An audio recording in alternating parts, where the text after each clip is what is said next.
pag nakaguna. Makikita naman po siya kapag i-fold. Okay?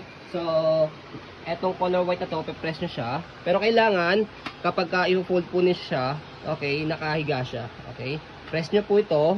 Ayan, pag lumubog na siya, eto, angat nyo lang ganyan. Okay? So, kapag ilalagay nyo naman ito, kailangan nakahiga siya. Okay? Hindi naka semi-reclined o kaya hindi po nakaupo. Kailangan nakahiga. Yan, para mag-lock dito. Okay? So, again, pagkatanggalin, press itong dalawa, left and right.